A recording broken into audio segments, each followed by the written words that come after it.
Welcome to episode 48 of How to Play Like a WoW Pro. Today I'm going to be showing you the power of the KV5. This thing is a beast. It's also pretty terrible in terms of a tank that you want to do average damage in. But that doesn't change the fact that in some situations this thing is just insanely good. Those situations don't come very often, but when they do come, then it's just very fun to play this tank. So the equipment I'm running on this thing is a Bond Turbo, Rammer, and then Bond HP. I didn't have full field mods this game, so there's that to consider, but the worst thing about this tank is its penetration. It only has 219 with premium ammo, and 196 with standard, which is just god-awful. And it does get pref matchmaking, but it's still just complete garbage. So what I like to do in the KV5 is YOLO to positions that you have no business going to, and then just getting away with it because you're a KV5. As you can see, I'm going like 42 kilometers per hour. I have another loadout on this thing where I bring Grousers and Bond Turbo, and then a Rammer. But I didn't want to use that loadout this game. I wanted to ram people with this thing, but honestly it just this map isn't the best for ramming. But as you can see, immediately I get set on fire. I got set on fire about I think 4 times in the first 8 games. So this thing gets lit up so easily, and that's the only reason I'm using a large repair kit, is literally just because I get set on fire so much. And I want to be able to repair it all. I was thinking about having a loadout where I bring a fire extinguisher, but I didn't think it was worth it. But I YOLO'd up to this position. I wouldn't recommend going here in the beginning very often at all. It's just, there's no real reason to go here. But I feel like playing aggressive, so I decided to go to this position. And right now I'm just sitting here waiting, watching where their heavy tanks might go. If their heavy tanks commit across this gap and play in this pocket right here, then they're basically just a free kill for me. That's the main advantage of this location, I think, anyway. But I don't want to be spotted if possible, because me being spotted here might tip off the enemy tanks, the enemy heavies, that I'm a threat to them. So they might not bother crossing, but if I'm unspotted, they might just not even realize I'm here, and they'll just push. But I see that this IS-3 is potentially crossing, and he does. So I decide to poke, and I basically get some good damage on him. Now the DPM of the KV5 is quite good. It's like 2800, which for a tier 8 heavy tank is pretty good.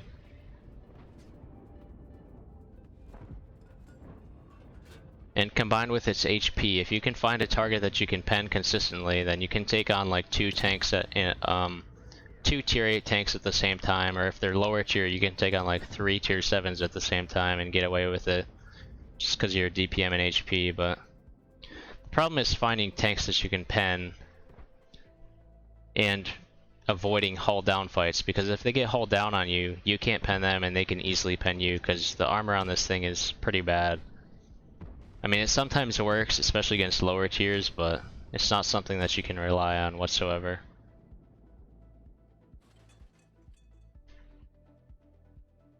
So I'm looking for a shot on this guy. I take a terrible shot there, but it's whatever. Doesn't really matter. And I noticed that there's an angle through here, so I shoot the Pantera.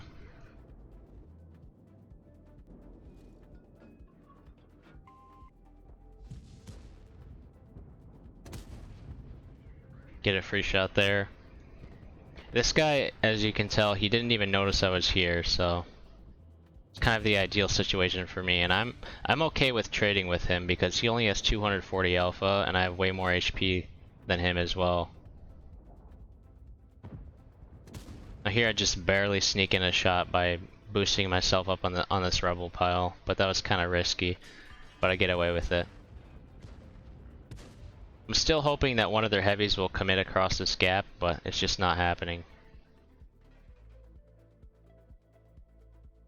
Probably because my team has 2 tanks here, so they're scared.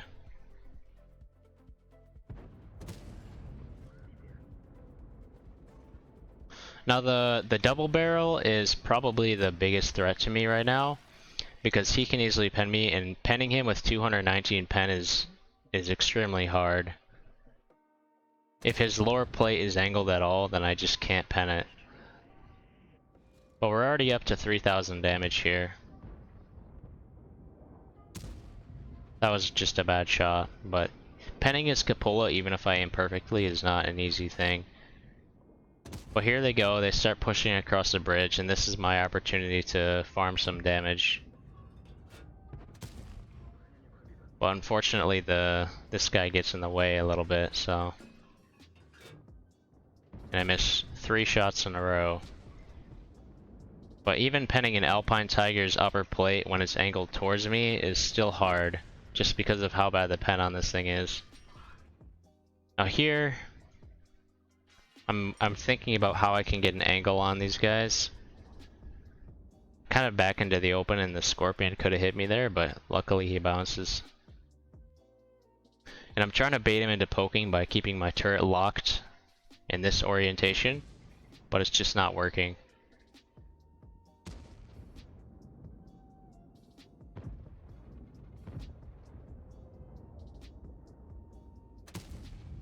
I get unlucky there and I miss. The side armor of the KV-5 is very strong, but problem is your giant ass boob is in the way, and they can also shoot you directly through the mantlet. Can also shoot this boob, and they can pen the flat surfaces of your turret. So basically your only strong points about your armor is the fact that you can over angle your side armor like this, and it's hard for them to pen it. It's like the only good thing about the armor.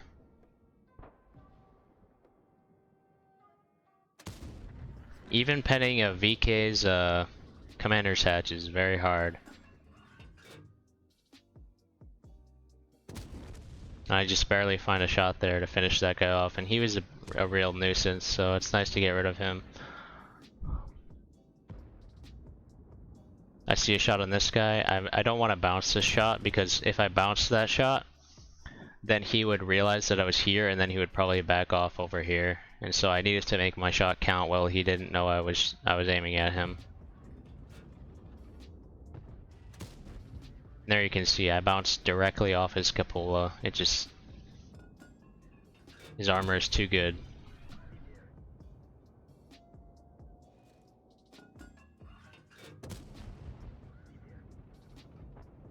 But this is where the DPM of this thing really shines. Even that angle doesn't pen, which is... If that doesn't tell you how terrible the pen on this thing is, I don't know what will. It's just garbage.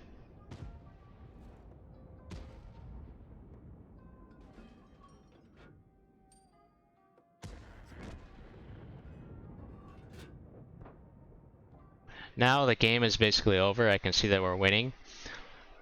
All of their tanks have been spotted. They have 3 over here and then like 4 on this flank, 3 over here and 1 here. And so my best shot at getting damage is to shoot anybody who gets spotted over here. But as you can see, my team isn't really over here. It's just me and then the 50 TP who's a 1-shot, and then the Progetto who's not really in a position to spot for me.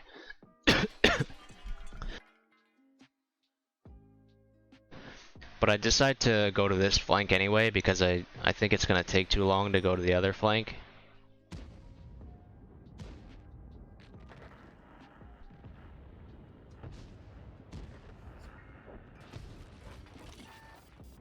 And I get spotted here. Not entirely by who, probably the Brask. I hit that blind shot. But now I'm kind of in the open field. And I'm expecting that it's only these 2 guys here, but their ISU actually got lit here as well, so this isn't a good situation for me at all. So I killed their Brask, but I ended up dying. Their Brask from over here rotated back, which was unlucky for me, because if he wasn't over here, and they were both just sitting over here still, then I might have survived pushing in. Because this thing's armor from a distance is actually not too bad. If you wiggle a little bit, there's a good chance that they hit your side or they bounce off the sides of your turret. But yeah, it doesn't work out for me. Let me try to see if I can find the end stats real quick. I'm not sure if I have them or not.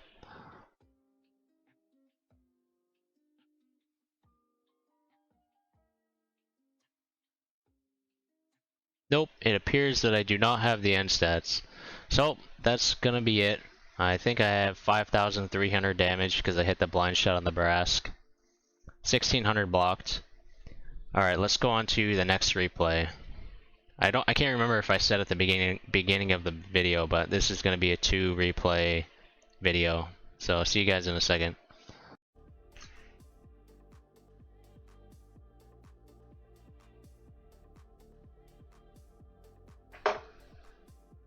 Alright, here's the second replay. We've got tier 9 matchmaking, which is the worst possible matchmaking this thing can get. I'm running HP turbo rammer, pretty standard for the KV5, but it's all bond. And on this map, on assault, basically regardless of what tank I'm in, I always like to come here on assault defense. It's just a super strong position, really.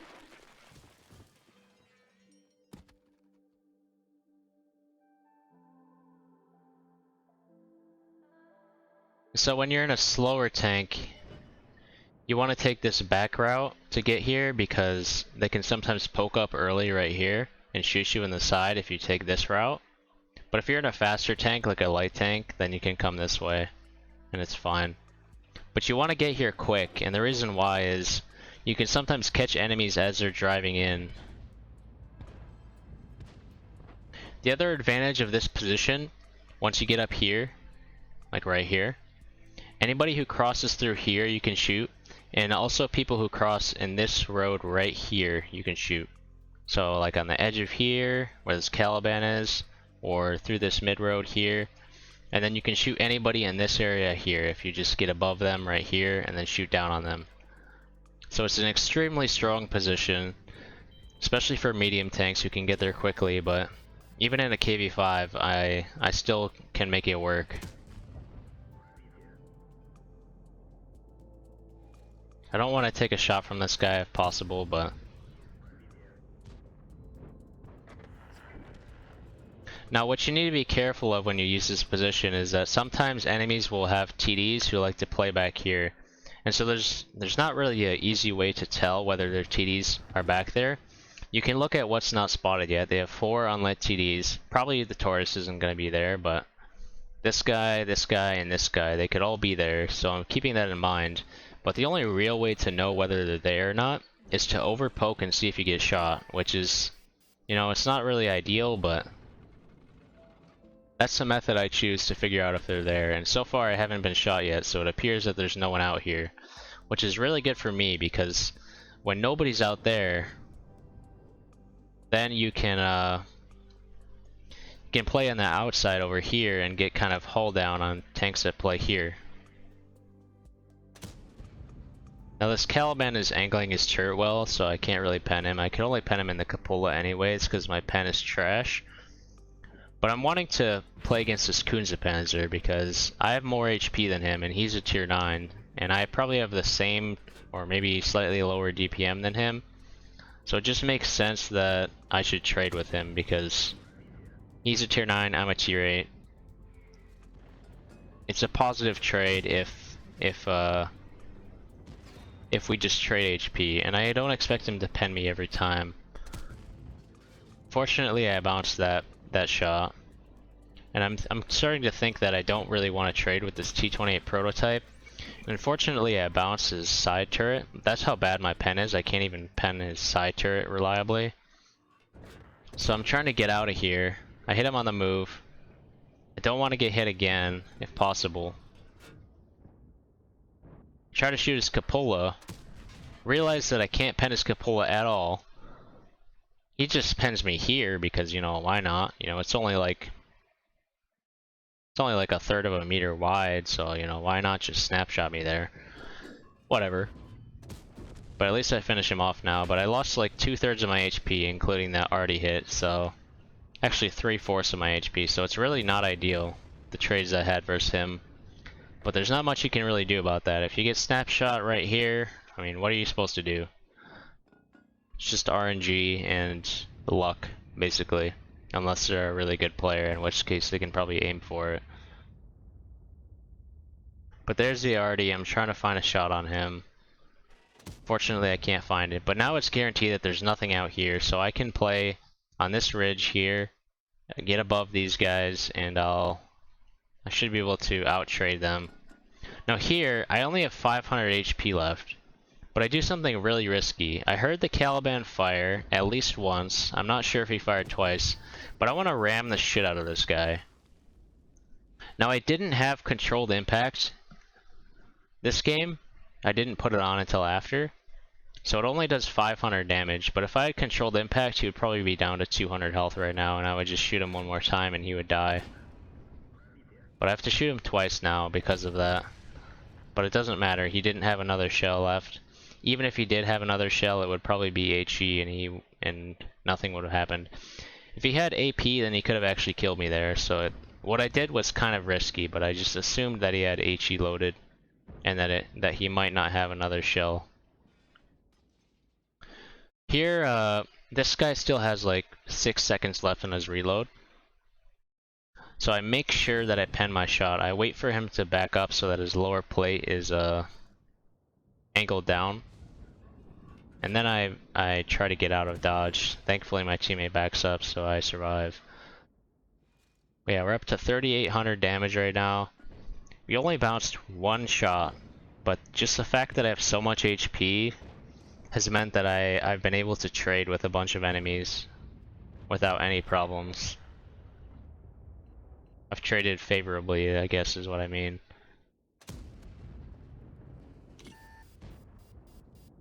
So now I'm pushing in because we're clearly winning this game. I know that we're gonna win. And I want to get to this VK, but I am a 2-shot for him, so I have to be a little bit careful. Try to pen him through the turret. I realize that I don't want to take a shot from him, but he actually manages to find a tiny shot through here, I guess. I don't even know where he penned me, to be honest. I don't know if this is a pen or not, but either way. I didn't think he had a shot on my boob, so... that might have just been a lucky pen through the turret with AP, because he's not even firing gold. But now I can't afford to poke him again. I see the tortoise is coming over. If the tortoise was smart, then he would just kill me right in this situation. But he's not paying attention, so he doesn't actually shoot at me. And I see that our T-95 is pushing on this guy. I'm assuming this guy is fired, or at least is distracted. So I get a free shot in. The tortoise is pushing this way, so I have to get out of his line of fire and just allow the VK to be able to kill me if he pays attention and if he focuses me. Thankfully he doesn't shoot me at all, so I'm fine. Now there's only 3 tanks left, and the only one that I'm realistically gonna get damage on is the tortoise, and then possibly the Stirf, but most likely not unless he's playing way up here. So I take a risky poke and play against the tortoise because, as I've said before, as the enemy health bar goes down, you generally want to play more aggressive because your risk versus reward is higher, or I guess I should say lower. Your reward is just as big as it is at the start of the game, but the risk is way lower because if I died against that tortoise, what does it even matter? Because the tortoise is gonna die anyways, and then the only tank left is the Stirf. And so I missed out on like what? Possibly 1 shot, maybe. So it was definitely worth it to try to poke the tortoise and try to get some extra damage at the end of the game. And I get lucky and the Stirf is playing somewhere that I can actually shoot him, so I get some extra damage at the end. But yeah, 5,200 damage, 1,000 spotting, only 1 shot bounced. But still, I hope these two replays have kind of shown you where a KV-5 might be a pretty good tank. What kind of situations that it could be a pretty good tank, where you're just trading with enemies basically. Now, I didn't show you any games against tier 6s. I don't know if it would be legal for me to show you those games on YouTube. Might be classified as something not good. But yeah, you don't want to see the tier 6 games because those ones are just complete slaughters. Like I think I had a game on Ensk where I did like 6k damage against tier 6s. I'm just not going to show that shit because it's not allowed on YouTube, I'm pretty sure. But yeah, thanks for watching. Let's see what video is next. There should be a EBR 75 video coming up next, I think. So be on the lookout for that. See you guys later. Please like and subscribe and share with your clanmates and friends. See you later. Goodbye.